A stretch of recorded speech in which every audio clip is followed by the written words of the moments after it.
The gynae use of these instruments is that when you do an abdominal hysterectomy, when you do an abdominal hysterectomy, you hold, the first step is you cut open the abdomen, open the rectus sheath, you expose. Second step is the uterus of a normal size. So you have a normal size. It's deep down into the pelvis. Right? So you, with both hands you get to lift it up. After you've lifted it up, the next step is to apply these two Cocker's forceps like this. And Cocker's clamps and lift up the uterus. Along the pedicle, along the lateral wall of the uterus, you will have the tube, the ovaries, the ovarian ligament, adduction node. Along the medial most edge, you put this clamp and both sides and lift it up. Lift up the uterus. Clear? Once you're lifting it up, then you can do your next step. What are the main steps of this technique?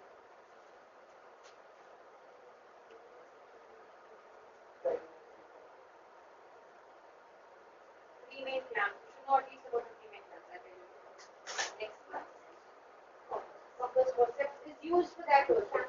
It is funny. It's the same. Cocker's forceps, Cocker's clamp is the same. The main what is the same. Then myomectomy में this is hemostatic, but the problem with this is that it has a very, very sharp edge. Very traumatic. So instead of using this, we use this one. When you're doing myomectomy, you can put one clamp on the ovarian pedicle. Like I told you initially, that day when the last class I told you, we put a tourniquet down there at the internal os. A rubber tube is put at the internal os, tied. Then you do the surgery within 20 minutes. If the surgery is extending beyond that, you open up the tube and then you open up the tube and then you do it. Okay, you open up the tube, then you reapply the tube. So similarly, when you want to put it over the ovarian pedicle on the sides, we use a sponge holder. Right? So, to hold the uterine pedicle. If we don't have this, we can also use a straight artery, a long straight artery can be used. But otherwise, to hold the uterine pedicle while doing hysterectomy. Okay. Now, once you apply this, since this edge is traumatic, we use it mainly for radical surgeries. We don't use it primarily for myomectomy because it's traumatic. We don't use it for such conditions. Apart from that, yes, it's hemostatic also. Suppose a big vessel is bleeding, you can just apply it. This, if you see this, what surgery should come to your mind? Cesarean section. Please remember, don't talk of hysterectomy, myomectomy with this retractor.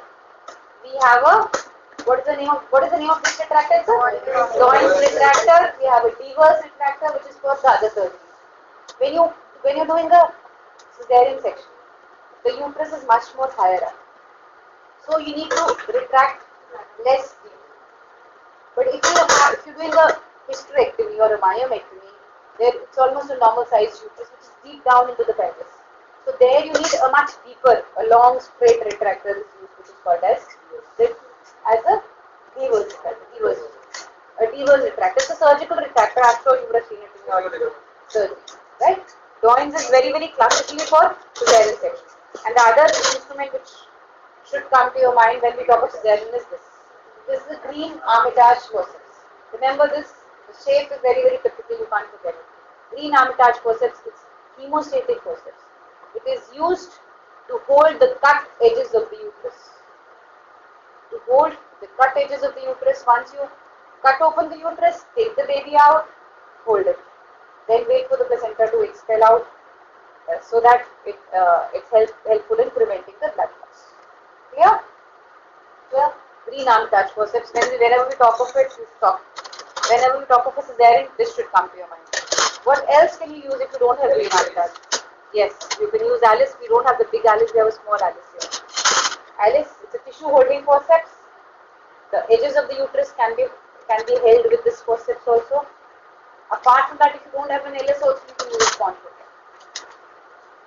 So another use of sponge holder apart from mopping is that you can hold the cut edges of the uterus with a sponge holder. If you do not have, number one this, number two this. This will be bigger. This is a smaller one, bigger one. So this is a green Armitage forceps. This is a Alice forceps. And this one is a sponge holder to hold the cut edges of the uterus in a cesarean section. Alright. Then, what is this instrument? What is this instrument? And people confuse it with these two instruments very frequently.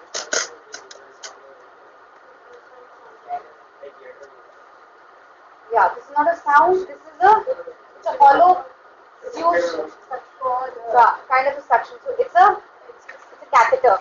It's a metal bladder catheter. Okay. Now where do you use a metal bladder catheter? Metal bladder catheter. Where do you use the catheter? Which surgery will you use it? Do we use it in cesareans? No. In hysterectomies, yes. Which type of hysterectomy? In case of vaginal hysterectomy.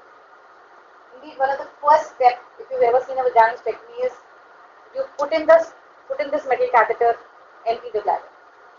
And since in vaginal hysterectomy you might, if it goes for longer and since you're giving IV fluids, you might need it again, so we use this. When the procedure is near termination, then we put in the rubber catheter, the Foley's catheter.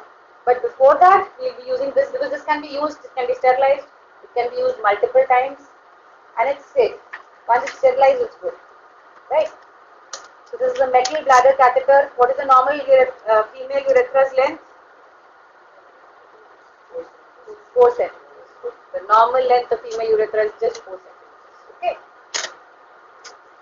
This is not a metal catheter in uterus. Please remember it. Lots of people, I don't know why do they confuse it. It is not a suction tube. It is a bladder catheter. We don't have any metal suction tube here. Okay. The plastic tube, suction tube we have is this. There will be one more of this one. These two. What are they? They're Carman's cannula. The Carman's cannula, they're used in first trimester termination of pregnancy. First trimester. Now, in gynae, probably specifically in obstetrics, we have this term called as MTP, medical termination of pregnancy. Now, MTP as such does not only mean termination by medical methods, it also means termination by surgical methods. So, this is used for first trimester MTP. Okay, first trimester MTP. Before doing this procedure, you will dilate the cervix by using these dilators. By using these dilators, they are called as Hagar dilators. You dilate the cervix, so we call it as dilatation and evacuation. Evacuation is, suppose there is a complete sac inside, you evacuate it. When you are doing an MTP, you are evacuating it. Okay, curettage, at the end of the procedure, you will curate it. You will always use a metal curette. Where is the curette? This would be used. Right? This is the uterine curette. Uterine curette, it has a sharp edge, it has a blunt edge. And at the end of the procedure, you will always curette out all the walls. Make sure that there are retained products of conception. With this, the size of the cannula. Now, how much you dilate? You will dilate up till the size corresponding to the size of the uterus.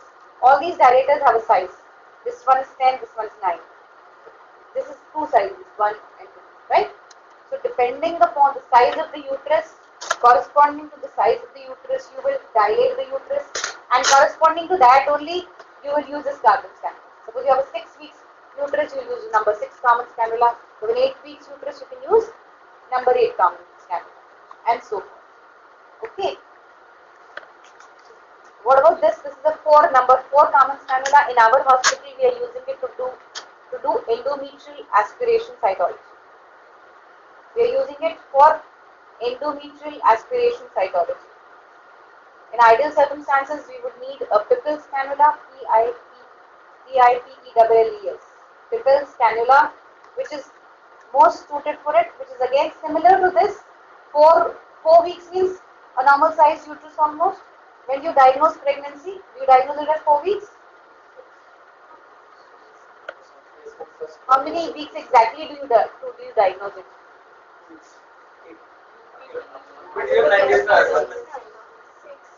The regular UPT comes positive only when the patient misses period, even if you are able to diagnose it at 9 days post fertilization.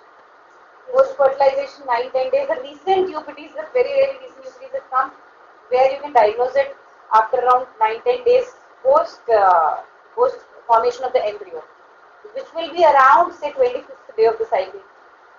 If the fertilization has taken place on the 14th or the 15th day, by the time you diagnose it, it will be 25th day. So usually under ideal circumstances, once the patient misses a period, then only you diagnose it, right?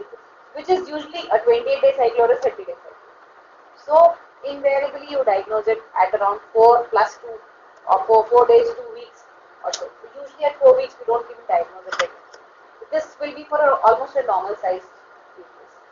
We do an endometrial aspiration cytology in all cases of AUB, specifically to look for endometrial hyperplasias and endometrial carcinoma.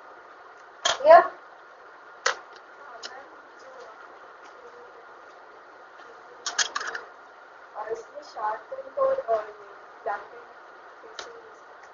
We are simply, see, the sharp end and this is the sharp end, this is the blunt end. They are most significant in cases when you have a very soft uterus. Although in pregnancy the uterus is much more softer than normal, but very soft occurs in cases of GTN, gestational trophoblastic neoplasias. Okay, so there you will not even curate it. Those cases you will not even curate it. Or if you are doing a DNC, a dilatation and curettage in gynae for cases of cancer cervix. Cancer cervix with pyometra inside. Pyometra uteri are very soft. Right? So those cases you do not even do it now. Right? If you do it carefully, both ends are practically the same. Don't worry. Then result of the first time. Raman's cannula is primarily for first trimester entities. Remember that. Number 4, only the smallest one can be used as a replacement of Pipel's cannula, as a replacement. But ideal would be a Pipel's cannula, right? In our hospital we are using it, but I don't think your book tells you to use it, right?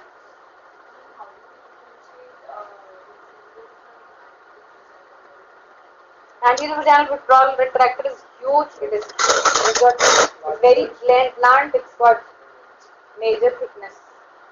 So very easily you can make it out. If you look at both the instruments side by side, there is no doubt you will not be able to make out. Okay.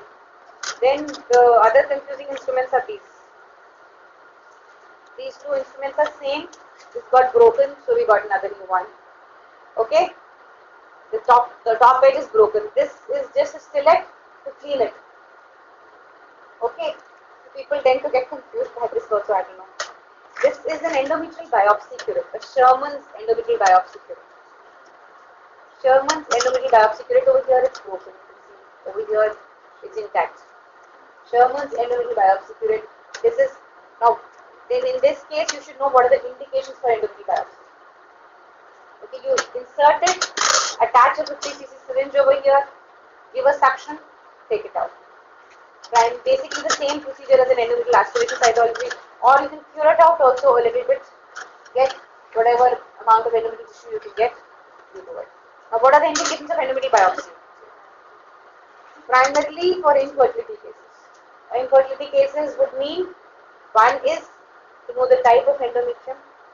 A secretory endometrium would mean that the patient is ovulating or not ovulating. Yes or no? If you get a secretory endometrium on an endometrial biopsy, then what is your inference? Do you think the patient is ovulating or not? Patient is ovulating with secretory endometrium. Very good. With proliferated, patient is not ovulating. Then you can make out whether the endometrium is out of phase or not. Out of phase means whether the endometrial changes are in accordance with the ovulatory changes, right? If it's lagging behind, if the changes expected in the endometrium according to ovulation are lagging behind, then that fertilized ovum cannot implant. Then before implantation itself will fall down, right? Then you can rule out COX. COX is to be diagnosed preferably even on the first day of endometrial blood or second day of endometrial blood. Endometrial washings you can take, menstrual blood you can take, no COX, because COX is more in the shedding endometrium, more in the topmost layer. So you can rule out COX. And what are the tests for COX on the endometrium? You will do a histopathology, look for, okay, you can do a Ziehl-Neelsen staining, you can do a ZN staining, then you can do a histopathology, look for granulomas. What type of granulomas? Caseating. What type of cells? Giant cells, Langerhans giant cells. Then you can look for, do a culture. What culture? LJ media. The LJ media culture can be done, and then you have PCR, the DNA and anatomy. So all these things need to be written, or they need to be answered if you're asked a question about it. Right? This is just a sidewall retractor used to retract less of tissue, especially while closing the rectus sheath. It's a Langenbach retractor, yes. Okay? It's a Langenbach retractor. Very, very rarely it can also be used to retract what else? The bladder. The bladder, very good. The bladder, especially if you're doing a vaginal hysterectomy. Vaginal hysterectomy is a case, in cases of bladder surgery, you will need the bladder there, right? Especially if you're doing a vaginal hysterectomy, if the bladder is coming inside the field, you retract it. What is this? Most of the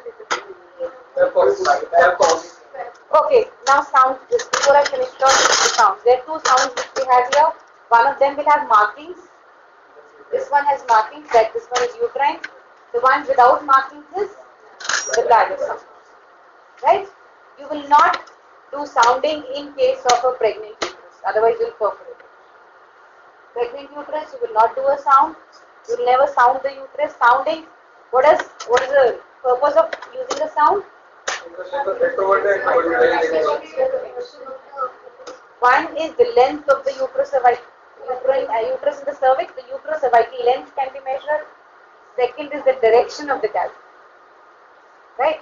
Direction basically would mean the position of the uterus, whether it's retroverted, anteverted or mid position, and primarily the uterocervical length.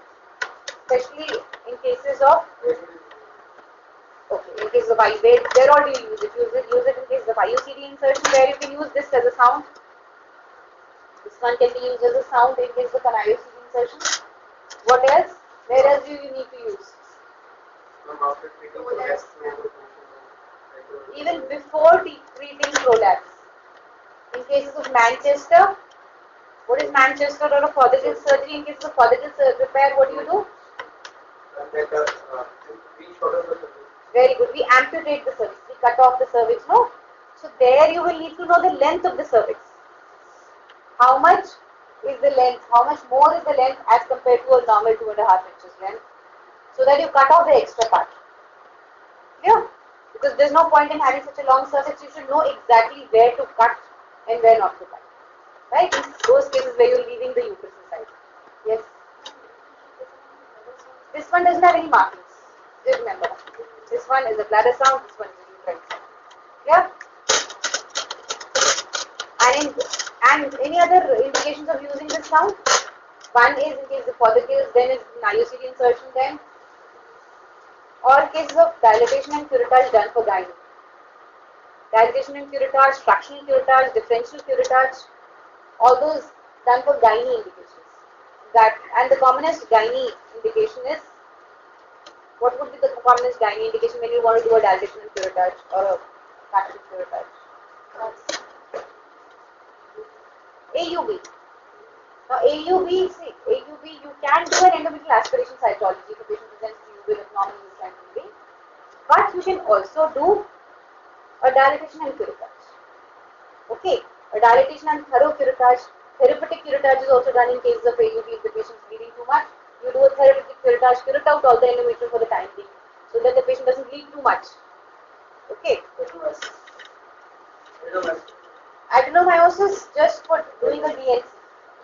Then in case of infertility, before you do a laparoscopy and a hysteroscopy, primarily before you do a hysteroscopy, before you look into the cavity of the uterus, you want to know how long the cavity is. So all cases of hysteroscopy, you first do a sounding, then only put in your scope. Right? This instrument is LAPRO. Surgery. Name of the surgery? What is the full name of pubectomy? Which is done in a hospital? Pomeroys. Pomeroys. And we do a modified Pomeroys technique. A modified Pomeroys technique is very commonly done in our hospital, and you do it with a mini lap incision, mini laparotomy incision, or you can even do it. Vaginally is not done now; it is only done in camps where you do it. But because the incidence of infections is very high, if you follow a vaginal case, all right. But tubectomy. The types of tubectomy. When do you do tubectomy? What happens? Any doubts? Appendicectomy, yes, you hold the appendix with it, no? This.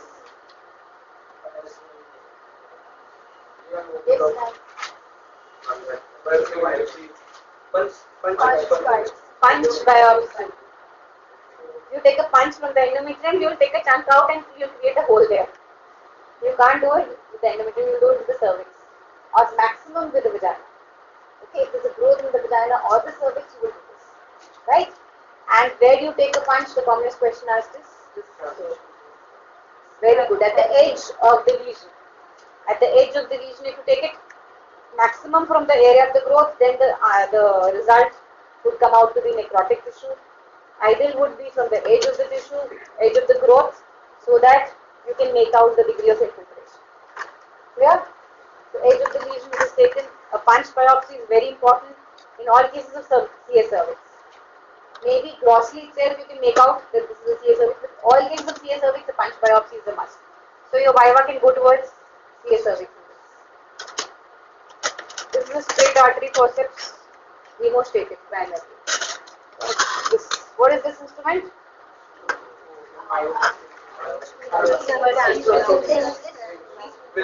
Leash Wilkinson's cannula. Yes, very good. Actually, you can get more chairs. Alright, hurry up. Anyway, half the instruments are done. So, this is the Leash Wilkinson's cannula. This is used for what surgeries? Yes. Hysterosalpingography and laparoscopic chromopertubation. These are the two surgeries very used. Laparoscopic chromopertubation and HSCs, or hysterosalpingography. Destruction of septum.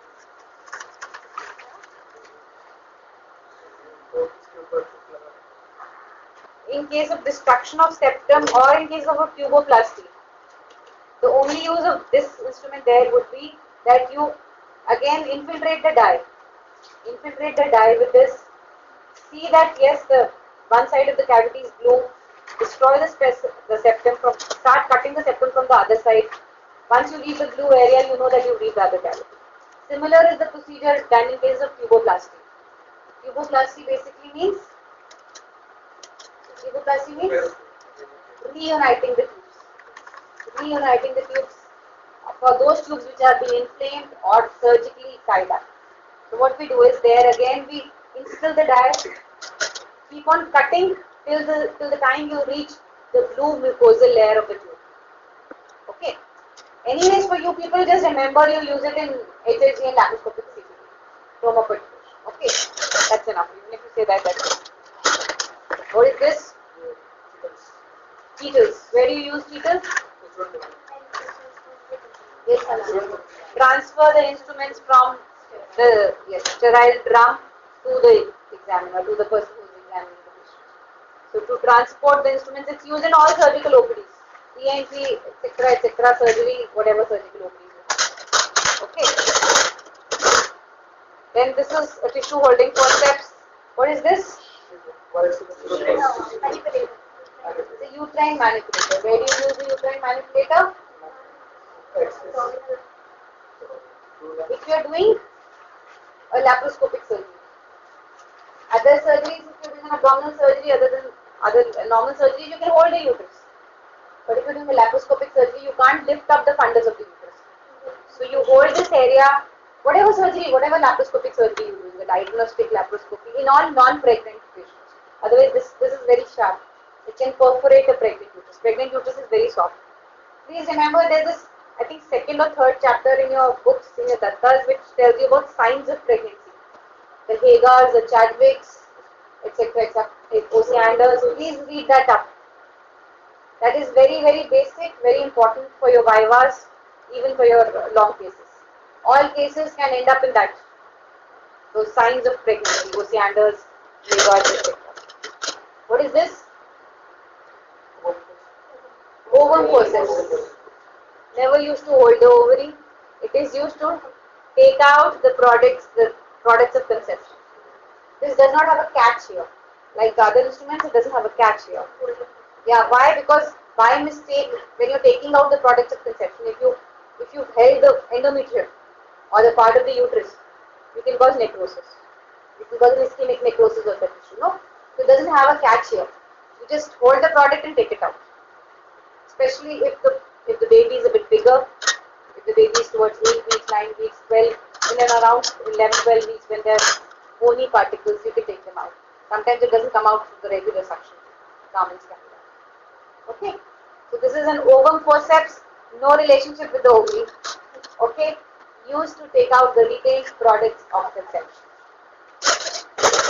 Okay,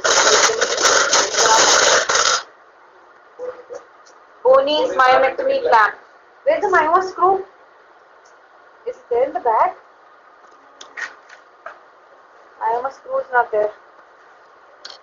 Okay. So, I think I've discussed this partly about this instrument. This instrument has a catch over here. Over here, you will try to fix up the cornual areas. Cornual area would have the round ligament there. That structure will come here, and this is put like this over the region of internal os. This is just for fixing this so that it doesn't move out. Once you put it, it will slip off. It will tend to slip off, right? So to prevent slipping at the level of internal os, you put, suppose this is the area of the lower segment of the uterus and the cervix. So at the level of internal os, you put it so that you occlude the uterus. When you do a myomectomy, so that the blood going to the myoma is lesser and the surgery is less blood. So that your overall blood loss is less. Again, same, for 20 minutes you use it, then release it again. Then wait for a few minutes, then again put it. But not for more than 20 minutes to be put. This is the fifth forceps. I think I've discussed quite a bit. This is again a side wall retractor. Okay. This is a DP handle. You should know it. Very basic instrument in all surgeries to hold the knife, to hold the scalpel. It's a DP handle. This is a towel clip. Yeah, to hold the drapes, the surgical drapes. So I think all instruments are done. Yeah. This is a Schroeder's uterine holding forceps. This is what a normal size of uterus would look like. You open up this instrument. So you open up this instrument, put it anteroposteriorly like this. Then do a surgery over here in the tubes where you don't want too much of movement. You operate in the tubal area, stabilize it, tell one person to hold it, operate in the tubal area. Since it's a microsurgery, we always use operating loops and a microscope kind of a thing. You don't want too much of movement. There in those cases you can use it. This almost reaches at the level of internal loss. So the blood loss also is lesser. Right? Schroeder's uterine holding forceps. All cases where you need to do a delicate surgery, a plastic surgery. That's all. Forceps vacuum. Manual vacuum. Forceps vacuum are left. This is a Cheetles. This is a Cheetles forceps. Both of them are Cheetles. This is a very nicely written N-based syringe. Manual vacuum aspirator. Now, primarily used for first trimester termination of pregnancy as an office procedure. Office procedure means you can do it in the OPD. You can give a mild sedative, a very mild sedative, insert it inside. It has a long 50cc syringe. Create a vacuum. Once you've inserted, this will have an attachment where you can fix this up. The Carnal cannula number 4 can be fixed in. Insert it inside the uterus, create a suction, aspirate out all the contents. Ideally, it should be used now for not more than 6 weeks. Although you can use it later, but then the incidence of retained products becomes much higher. Clear? The incidence of retained products becomes much higher as we go down, as we go further, but ideally used for less than 6 weeks. Till how many weeks do you use the medical termination, the medical drugs method, and what are the dosages of the drugs? Quick, quick, quick. Yes. First time is the termination. You use drugs, two drugs which are very common, mifepristone and misoprostol. What are their dosages?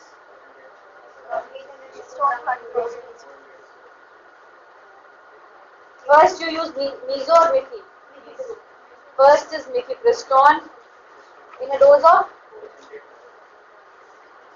200 milligrams as a single dose, then followed by that after exactly 48 hours you will use misoprostol in a dose of 800 micrograms. Please remember this, and can be used up till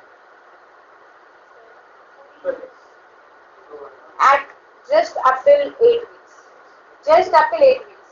8 weeks it can safely be used, although the Indian guideline tells you to use it up till 9 weeks also, but not beyond 9 weeks by all means, right? But please make sure that if ever, because this is being rampantly used now, and the usage is increased so much that even the chemists are giving it. But the problem with it is, number one, ideally before you prescribe this, the patient should be definitely registered with some hospital, some clinic where there is a provision of doing an evacuation, a surgical evacuation. The failure rate is only say around 8%, but for those patients who take a wrong dosage, invariably in your casualty, when you become interns, you'll see that there are lots of patients locked down. They're in half dead state. They'll be in a state of shock for the very fact that they've taken a wrong dosage and they have been bleeding. Because of the wrong usage of this drug, there are a lot of patients who come to you with incomplete evacuations.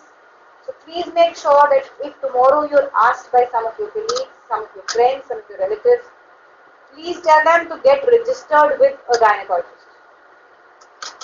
So that in case of that 8%, if they fall into that 8% category, they have somewhere to fall back onto. Okay.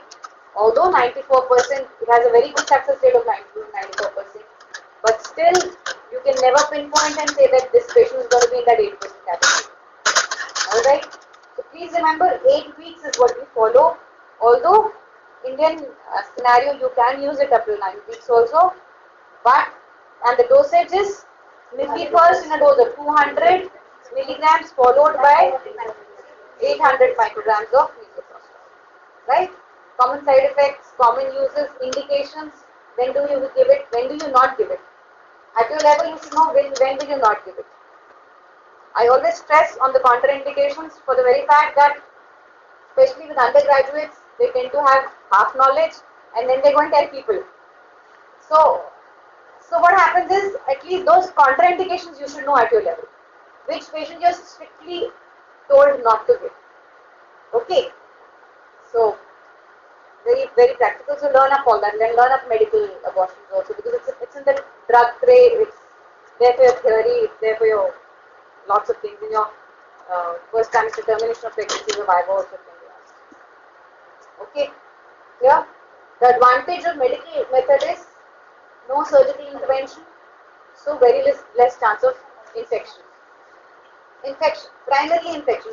Major concern is infection. No. So very less chance of surgical infection. Alright, now these two things need a detailed class. You read up and come before we take up forceps and vacuum. Maybe we can do it tomorrow also. Okay, please read up before you take up forceps and vacuum, and I think you can leave now. Or you want me to take up forceps and vacuum today itself? We've already had a class, then it's okay. So these are the indications. You should know about the prerequisites. This is a mnemonic in your books. Forceps. So remember, learn it with the mnemonics. Okay? Alright. That's all for today's class. Please don't think the instrument part is over. If you revise it within the next 48 hours, you'll be able to remember it much better. That's all I can tell you people. Please make an effort and read it. Revise all your instruments. This is the set of university exams instruments. No other instruments we have. Okay? Please read it up. Please make an effort to read it. Put it back to the bag.